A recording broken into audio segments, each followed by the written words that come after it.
Sejam muito bem-vindos à aula de tipos de iluminação. O objetivo dessa aula é fazer um apanhado geral nos tipos de iluminação e as características dela, dos tipos de iluminação que a gente costuma encontrar nas pinturas clássicas e também os tipos de iluminação que a gente pode usar nas nossas próprias obras de uma forma mais consciente, de uma forma mais ativa. Então, vamos começar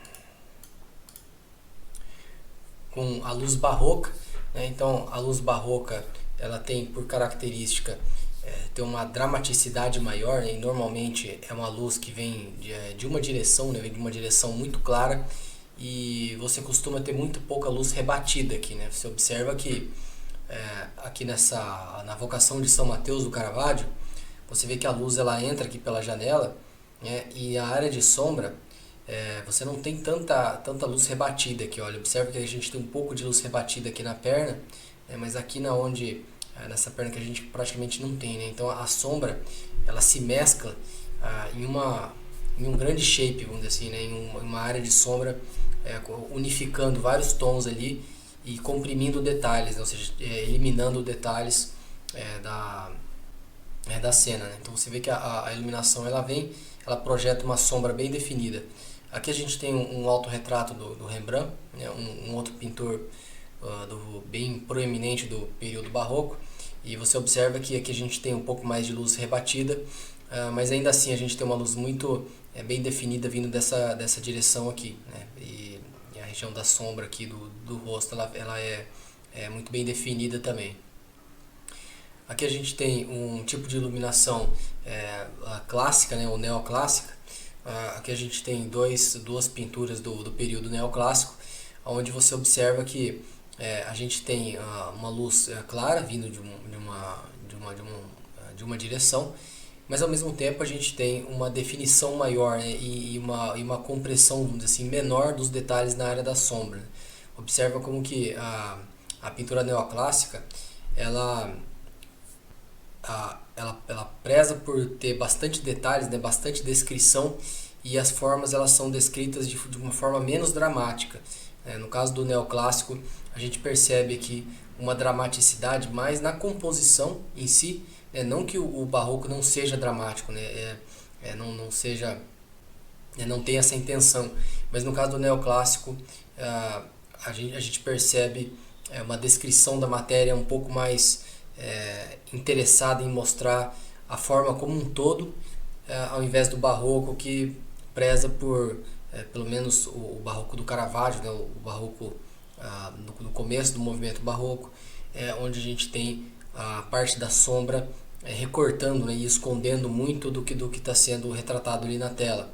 Aqui no caso dessas pinturas neoclássicas do David, a gente tem uma iluminação vindo de uma direção bem clara, mas ao mesmo tempo revelando bastante da forma. Aqui a gente tem um exemplo de ilustração realista, recepção de Alexandre III. Essa pintura ela foi pintada na Rússia, né, e essa pintura feita pelo Ilya Repin, que para mim é um dos maiores pintores realistas, não só da Rússia, mas de todo o período do realismo. E a iluminação realista ela pretende mostrar a realidade como ela é, sem idealizações, sem floreios. E então, se a cena que o pintor está retratando é uma cena de cotidiano, onde você tem o Alexandre III ele cercado por um monte de pessoas dos mais variados tipos, o que a gente vai enxergar, a iluminação que ele vai retratar é exatamente o que ele está enxergando, ou seja, a luz rebatendo forte aqui do chão, esse sol a pino aqui criando esses tons mais claros no topo da cabeça, essa iluminação difusa, né, esse efeito atmosférico indo em direção ao fundo. Então o realismo ele busca essa retratação da iluminação real, né? Você não tem impulsionamento de croma, saturação de cores muito vivas que não são reais ali. Você não tem condições de luminosidade forçadas, de dramas que você percebe no barroco, né, aquela iluminação mais dramática, mais parecendo uma peça de teatro. Você vê a iluminação do jeito que ela acontece na realidade, né? Então se se o pintor realista ele vai pintar o interior de uma casa, de um trabalhador no século XIX, o que você vai enxergar é exatamente as cores que você enxergaria, quase como se fosse por uma fotografia, né, do jeito que você enxergaria se você estivesse lá na época, e sem exagero de iluminação, sem tipos de luz rebatendo ou de cores que não estariam lá no cenário real. Uma forma interessante de a gente fazer esse contraponto aqui para ficar mais claro o que é a iluminação realista, pensa na obra do Van Gogh, né, o quanto que ele usa cores com croma muito alto, né, impulsiona esses cromas, por exemplo, no quarto dele, né, que você vê tons de amarelo, de azuis e tudo bem assim, um croma bem alto, e um pintor realista jamais pintaria dessa forma, ele pintaria a madeira da cor que ele está enxergando, né, a cama, a almofada, enfim, janela, tudo que ele está enxergando daquele jeito, né? Jamais pintaria uma cena noturna com a riqueza, por exemplo, de cores que o Van Gogh pintava. Um outro tipo de iluminação comum é a iluminação, vamos dizer assim, impressionista, né? E a iluminação impressionista, ela é possivelmente uma das iluminações que mais influenciaram os tipos da gestão de cores e descrição da forma da arte que veio de todos os movimentos que vieram depois do impressionismo, em especial os movimentos mais ligados à arte moderna, pós-impressionista, expressionista, né, e assim por diante. E uma característica da iluminação impressionista, ou pelo menos se não pode falar iluminação impressionista, seria a retratação da luz de forma impressionista, seria a tentativa de captura de momentos fugazes de iluminação, seja pôr do sol, formas como uma luz bate numa fachada de um prédio no amanhecer, por exemplo.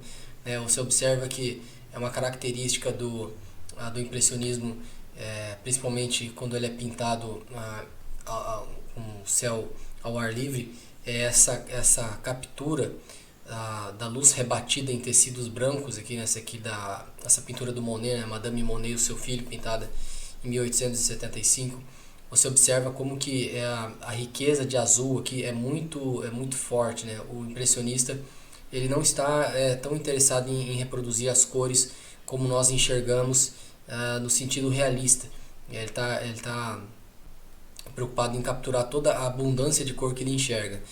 Então você vê que existe não só uma retratação das cores que rebatem, né, dessa captura dessa luz toda que acontece ao ar livre, mas também em certa medida o impulsionamento dessa cor, né, o aumento do croma dela para que as cores fiquem mais vivas e mais saturadas.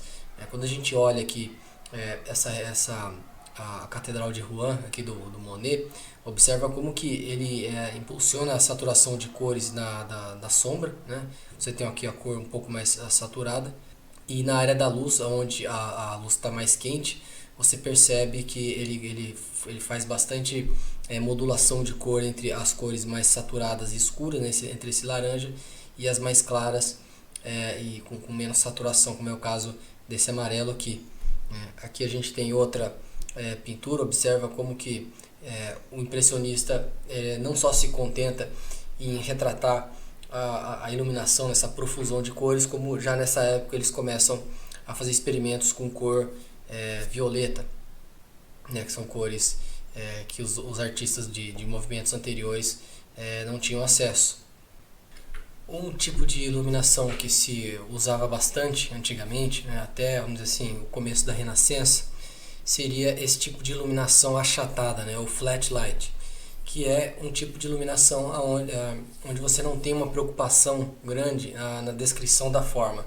Quando a gente olha aqui pergaminhos ou paredes pintadas em tumbas no Antigo Egito, você observa que você não tem aqui um tipo de descrição de forma de áreas de luz e sombra, né? Você tem praticamente o contorno, né, dos membros e uma forma achatada de luz. Você tem praticamente o tom de pele ali, e você não tem nenhum tipo de sombra ali fazendo o contorno da forma, né? E nenhum direcionamento também de onde que a luz ela está vindo.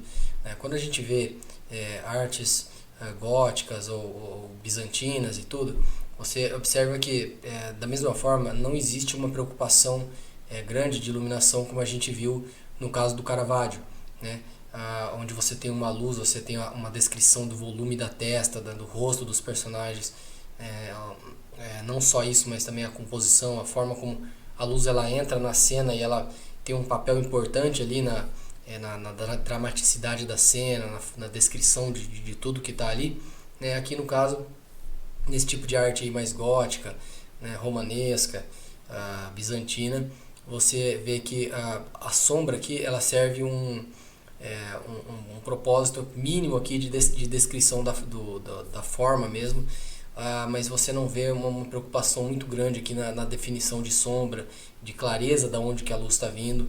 É o suficiente para você descrever o objeto aqui, né? Aqui no caso desse rosto que você observa que ainda tem um pouco de sombra aqui, um pouco de sombra aqui embaixo do olho, né? Aqui na região, né, do pescoço, da mão, aqui o suficiente para a gente entender a forma aqui da mão, né? Mas não é nada comparado ao que a gente viu dos outros movimentos, né? O neoclássico, né? O barroco, você tem o movimento romântico também, o movimento realista, onde existe uma preocupação muito maior com a descrição das formas e com o espaço e tridimensionalidade, perspectiva das cenas.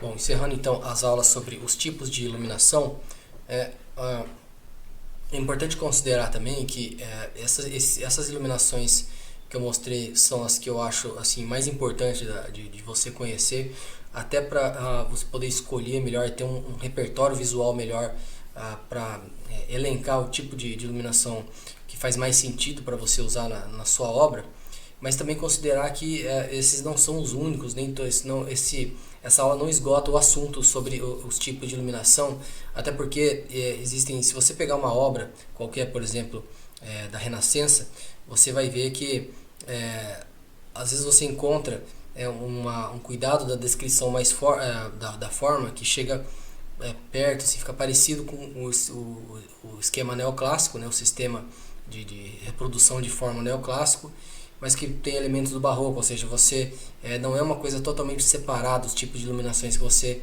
encontra nas obras, né, principalmente quando a gente está falando de uma iluminação mais difusa. Então, mas esses tipos de iluminação que eu mostrei aqui são alguns que são alguns dos que eu acho mais importantes para que você tenha conhecimento, para que você consiga identificar nas obras e aplicar no seu próprio trabalho. Obrigado por ter visto a aula até o final e até a próxima.